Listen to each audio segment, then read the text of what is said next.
Hola, soy Iván Carrillo, bienvenido a Los Observadores, el espacio para compartir lo sorprendente que hay en el mundo. Recientemente fue encontrada en Teotihuacán una ofrenda con más de 70,000 objetos rituales con un alto valor simbólico e histórico.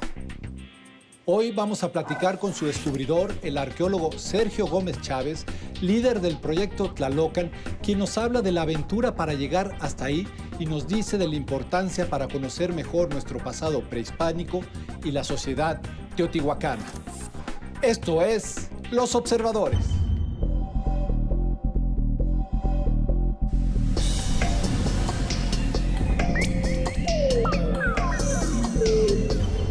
Sergio, bienvenido a Los Observadores. ¿Cómo estás? Muy bien, muchísimas gracias por la invitación.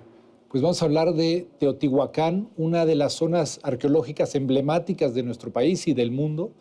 Y tú eres descubridor de un hallazgo pues sin precedentes en esta ciudad. Platícame qué es el proyecto Tlalocan y qué importancia tiene. Se trata fundamentalmente de la exploración de un túnel que descubrimos de manera incidental en 2003, un día de muchísima lluvia. Se origina un hueco en la tierra, me bajan con una cuerda y es cuando logro ver que existe este túnel. Tardamos cerca de 4 años en planear cómo íbamos a llevar a cabo la investigación, en conseguir los recursos económicos para financiar este trabajo tan importante y comenzamos finalmente en 2009 esta excavación. O sea, 6 años para planear cómo entrar y cómo hacer una excavación. Suena como aventura de Indiana Jones, que está lloviendo, el arqueólogo de sitio que eres tú, de repente cae un hueco. ¿Y qué pasa en ti? ¿Te das cuenta de que algo fuera de lo común o algo importante pasa ahí? Fíjate, te lo confesaré, el primer momento no sabía yo de qué se trataba. Cuando se sucedió este evento, pues inmediatamente conseguimos una cuerda, me bajaron los muchachos, mis trabajadores, conseguimos una pequeña linterna y es cuando logro ver un poco hacia el interior del túnel, pero no sé de qué se trata.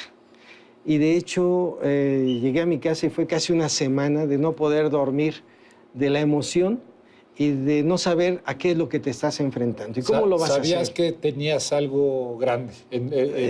En arqueología eso es algo gigante. Exactamente, sabíamos que era algo muy importante, algo grandioso, pero no entendíamos de qué se trataba. Entonces los arqueólogos trabajamos un poco con toda esta intuición, con toda esta emoción, pero sí tenemos que seguir una serie de pautas que te marcan lo que es el trabajo de investigación científica. Claro, ¿no? Al final del día estamos hablando de ciencia, la arqueología es una aplicación de la ciencia y había que, me imagino, generar una estrategia para entrar y cuidar todos los restos. ¿Un túnel de cuánto estamos hablando? Estamos hablando que es un túnel que desciende, está a entre 15 y 18 metros en la parte más profunda, desde el nivel de la superficie. Es decir, cuando nosotros llegamos como visitantes a Teotihuacán y caminamos por el área de la ciudadela, 18, imagínate que entre 15 y 18 metros. Y el túnel tiene una longitud de 103 metros. 103. Desde una avenida, en realidad. Una avenida, imagínate una cancha de fútbol, un poquito más de una cancha de fútbol, ¿no? Nosotros actualmente ya hemos hecho toda la exploración de todo el conducto subterráneo, retirando de una manera muy cuidadosa y sistemática cerca de 980 toneladas de tierra y piedra que los teotihuacanos dispusieron para que nadie pudiera pasar. Y ya estamos al final del túnel. Ya estamos trabajando en las 3 grandes cámaras que están al final del túnel. Yo creo que todos hemos soñado, o por lo menos es un sueño recurrente en los niños, este momento maravilloso de la arqueología cuando hay hallazgos, claro que implican mucho más paciencia y trabajo de lo que normalmente consideramos, pero ¿qué pasa cuando empiezan a escarbar? ¿Qué es lo que encuentran y qué valor tiene esto? Comenzamos la exploración y de inmediato empezamos a recuperar objetos de mucho valor, tanto económico en términos de lo que representaba para los antiguos teotihuacanos, como en términos también simbólicos. Y eso a nosotros nos obligaba a diseñar, tener una estrategia para llevar a cabo la exploración de una manera cuidadosa y sobre todo tratar de cumplir los objetivos que nos habíamos trazado al inicio de la investigación. Yo al inicio de la investigación presenté un proyecto, hay un protocolo de investigación en el que establece qué vamos a hacer, cómo lo vamos a hacer y cuáles son nuestras hipótesis que queremos corroborar. ¿Cuáles eran esas hipótesis? Una de ellas era, por ejemplo, localizar el acceso principal. Por el agujero, el tiro por donde yo bajé es un tiro de 83 centímetros de diámetro, pero dije, este no es el acceso principal. El acceso principal debe estar a unos metros de ese lugar por donde bajamos. Otra de las hipótesis era tratar de corroborar o entender por qué razón los teotihuacanos habían excavado el túnel a esta profundidad y no lo habían hecho más arriba. ¿Por qué? Entonces nosotros hemos corroborado que lo excavaron a esta profundidad porque estaban buscando a ellos algo. ¿Qué estaban buscando? El nivel donde está corriendo el agua subterránea, el nivel freático. ¿Por qué? Porque de lo que se trata es de recrear las condiciones del inframundo, que de acuerdo con los mitos es un lugar oscuro, frío y sobre todo húmedo. Entonces buscan acercarse al manto freático para generar una atmósfera simbólica. Exactamente. Y luego, se habla ahorita de más de 70,000 piezas, quizá 90,000, me comentas. No sabemos, estamos en la contabilidad. ¿Qué acontecimiento necesita o qué acontecimiento propicia esta acumulación tan grande de objetos? ¿Es una ofrenda? ¿Es una tumba? ¿De qué estaríamos hablando? Esa es precisamente otra de las hipótesis que planteamos y que yo establecí al inicio de la investigación.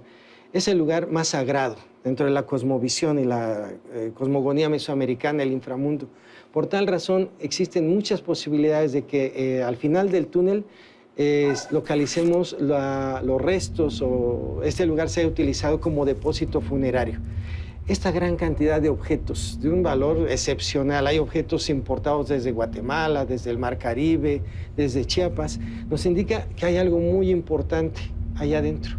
Pero además imagínate que ellos rellenaron el túnel con cerca de 980 toneladas de tierra y piedra. Están que nosotros aléjense, realmente querían preservar. Están bloqueando completamente el acceso. Por eso nosotros nos sentimos realmente muy emocionados, afortunados, emocionados y comprometidos porque somos los primeros en ingresar a este lugar después de 1700, 1800 años. Increíble. Imagínate. De entre los objetos, de entre esta gigantesca colección que ahora se cuenta, ¿cuáles son los que tú destacarías por su valor simbólico o su valor económico? Hay objetos que tal vez son muy pequeñitos, pero que para nosotros son muy importantes. Tenemos más de 4,000 objetos de jade importado de Guatemala.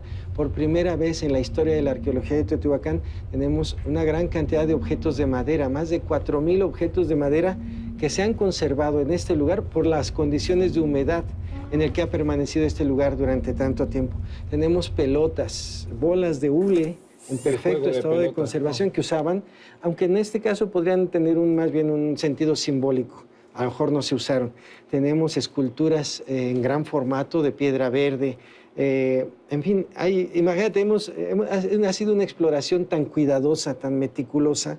Hemos tardado 6 años en llegar a las cámaras que hemos logrado recuperar fragmentos de piel, probablemente piel humana. Es algo ¿Estaríamos hablando como de sacrificio, posiblemente? No lo sabemos. Sería especular. No lo sabemos. ¿Qué tan normal es la existencia de un templo de estas características como tumba? Según yo, es atípico en el centro de México. En el centro de México no es muy común. Sin embargo, en la zona maya sí tenemos muchas evidencias, muchos templos, edificios principales fueron construidos y utilizados como tumbas de los gobernantes precisamente. Aquí en este caso nosotros tenemos evidencia de que hubo en esa época un fuerte contacto, vínculo con sitios mayas. Entonces los teotihuacanos conocían este sistema de enterramiento de personajes importantes en el núcleo de los basamentos piramidales. ¿Y podríamos pensar que quizá es un rey maya? No creo, yo creo que es alguien de Teotihuacán, si es que lo corroboramos esta hipótesis, porque debo de aclararlo, es una hipótesis que nosotros hemos planteado. Claro. Yo dije al inicio, ahí debe de encontrarse la tumba de uno o varias personas que formaron parte de la estructura de poder en alguna época, en las épocas más tempranas de Teotihuacán, pero es algo que tenemos que corroborar cuando agotemos la exploración del último tramo del túnel. Sergio, ¿de qué manera nos ayuda a entender esta gigantesca y majestuosa ofrenda esta ciudad tan mítica, porque todos la hemos visitado, o una gran mayoría de los mexicanos la hemos visitado, y sin embargo es poco la documentación que existe. ¿Qué nuevos acercamientos nos da esta ofrenda? En primer lugar, si nosotros corroboramos de que ahí se podamos localizar los restos de personas que yo creo que si están, deberían ser parte del gobierno de la ciudad, va a ser muy importante porque nunca antes se ha encontrado una tumba de los gobernantes de Teotihuacán. Y para nosotros es fundamental tratar de entender cómo se estructura el poder en Teotihuacán. Imagínate que logremos recuperar los restos de una o varias personas y logremos hacer estudios de ADN, por ejemplo. Vamos a poder entender cómo se sucede el poder, cómo se hereda, o en fin, cómo se estructura el poder, el gobierno de Teotihuacán. Y eso va a ser sumamente importante. Pero también estamos acercándonos a esa parte no material de lo que es el pensamiento mesoamericano. El pensamiento, la religión, estos aspectos del inframundo que lo tenemos muy conocido por los mitos de muchas comunidades actuales, de lo que nos narran algunas fuentes escritas de cuando llegan los españoles. Ahora estamos realmente entendiendo y descubriendo que muchos de estos elementos los tenemos en el túnel. Te voy a decir, por ejemplo, muchos mitos nos narran de que el túnel posee su propia geografía sagrada. Es decir, en el inframundo, el inframundo tiene su propia geografía sagrada, perdón. En el túnel nosotros hemos encontrado elementos que están recreando estas condiciones. Imagínate que todo el techo del túnel, las paredes, fueron recubiertas con un polvo de mineral metálico que imaginamos nosotros que cuando ellos ingresaban con una antorcha, con una tea, eso se iluminaba y estás viendo el cielo y las estrellas titilando en el cielo que existe en el inframundo. En la última parte del túnel, que es mucho más profundo, tenemos evidencias de que esa parte se mantenía inundada. Imagínate que lo que recrearon ellos ahí era con un lecho de agua permanente los ríos o los lagos que hay en el inframundo. En realidad es una maqueta de ese inframundo que ellos imaginaban, pero hecha con condiciones naturales. Exactamente, y esas cosas nos lo refieren los mitos o lo refieren las fuentes y ahora lo estamos encontrando. Parte importante de la investigación que has llevado a cabo es que han desarrollado equipo tecnológico para poder acceder y explorar. Platícame un poco de esto. Desde el inicio de la investigación, yo propuse invitar a una serie de especialistas para que funcionaran como asesores o colaboradores del proyecto. Entonces, este proyecto se ha distinguido, entre otras cosas, por la utilización e innovación de tecnología que nunca antes se había utilizado en una exploración arqueológica. Por ejemplo, estamos utilizando el georradar y nos proporcionó información fundamental. El georradar nos permitió saber qué características tenía el túnel antes de iniciar la exploración. Estamos utilizando de manera permanente el escáner láser, un equipo que nos permite hacer un registro milimétrico de todo lo que vamos descubriendo. Utilizamos por primera vez en una exploración arqueológica en México un robot construido por un muchacho, un estudiante del Instituto Politécnico Nacional que funcionó de manera increíble y logró ingresar el primer robot cerca de 30 metros. Nos proporcionó las primeras imágenes de algo que nadie había visto en 1800 años. Sergio, ¿a qué grado, a qué velocidad avanza la investigación? Es decir, ¿cuándo podríamos tener un anuncio de un hallazgo más importante, que ya es mucho decir, sí, en esta excavación? El propósito, el objetivo que nos hemos planteado es concluir la exploración este año, en 2015. Creo yo que ya estamos trabajando al final del túnel, donde están estas 3 grandes cuartos. Imagina 3 grandes cuartos al final del túnel. Nos hace falta profundizarnos, pero las condiciones son muy difíciles porque estamos trabajando en el lodo. Hay muchísima agua, entonces es muy complicado. Nosotros hemos previsto que probablemente en junio o julio de este año podamos estar agotando la exploración de esta última parte que nos falta. Y entonces quizá podamos tener grandes noticias provenientes de Teotihuacán, quizá un hallazgo realizado por este equipo incansable de arqueólogos y exploradores mexicanos del proyecto Tlalocan, que dirige Sergio con tanta pasión e inteligencia. Sergio, yo te agradezco mucho tu presencia aquí. Muchísimas gracias. Estamos aquí y ya les comunicaremos qué es lo que vayamos encontrando. Claro, vamos a estar aquí al pendiente. Los observadores, el espacio para compartir lo sorprendente que hay en el mundo.